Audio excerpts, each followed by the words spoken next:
അല്ലാഹു സുബ്ഹാനഹു വ തആല നമുക്ക് സൗഭാഗ്യങ്ങളൊക്കെ നൽകിയിട്ട് നമുക്കെല്ലാ സന്തോഷത്തിന്റെ വകുപ്പും അല്ലാഹു സുബ്ഹാനഹു വ തആല നൽകിയിട്ട് നമ്മുടെ നാവ് കൊണ്ട് അല്ലാഹനെ ഓർമ്മിക്കുന്നുണ്ടോ? അല്ലാഹ് ദിക്റ് ചൊല്ലാൻ പറഞ്ഞു. തഖ്വ എന്ന് പറഞ്ഞാൽ അല്ലാഹ് പറഞ്ഞത് അനുസരിക്കലാണ്. ആ ദിക്റ് ആ തഖ്വയുടെ ഭാഗമാണ് ദിക്റ് ചൊല്ലൂ എന്ന് പറഞ്ഞത്.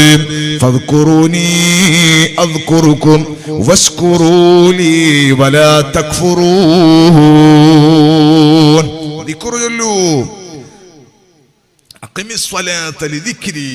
ഏറ്റവും വലിയ ദിക്റ് നിസ്കാരമാണ്. അല്ലാഹു തആല നമുക്ക് ഭാഗ്യം നൽകട്ടെ. ആരുണ്ട് കൃത്യമായി നിസ്കരിക്കുന്ന ആള്? അല്ലാഹ്. എങ്ങനെ ഓടി പള്ളിയിലെത്തി നോക്കുമ്പോ ഇമാം നിസ്കരിക്കുന്നുണ്ട്. കൂടെ നിസ്കരിച്ചു. സലാം വീട്ടി നോക്കുമ്പോ ഇപ്പറിരിക്കുന്ന മുട്ടിയിട്ട് പറയുന്നു, 3 റക്അത്തേ ആയിട്ടുള്ളൂ, നീ മസ്ബൂക്കാണ്. ബോധമില്ല. എത്രയാ നിസ്കരിക്കുന്നത് എന്നുള്ള ധാരണയെങ്കിലും.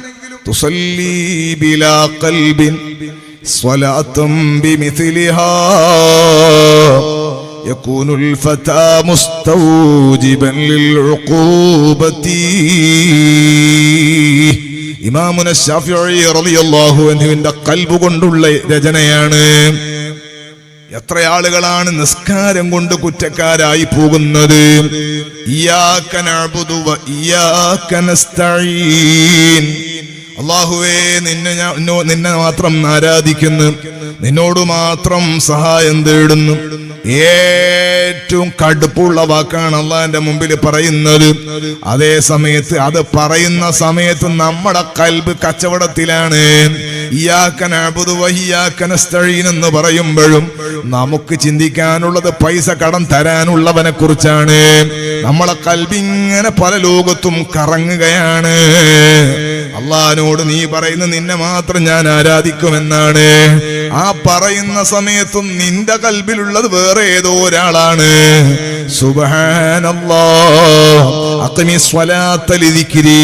എന്നെ ഓർമ്മിക്കാൻ എന്റെ ദിക്റിന് വേണ്ടി നിസ്കരിക്കണോന്നല്ലേ അല്ലാഹ് പറഞ്ഞത്. അപ്പൊ അല്ലാഹു സുബ്ഹാനഹു വ തആല പറഞ്ഞത് അനുസരിക്കാൻ നമുക്ക് കഴിയുന്നുണ്ടോ എന്ന് ആലോചിക്കാനാണ് ഞാനിത് പറഞ്ഞത്.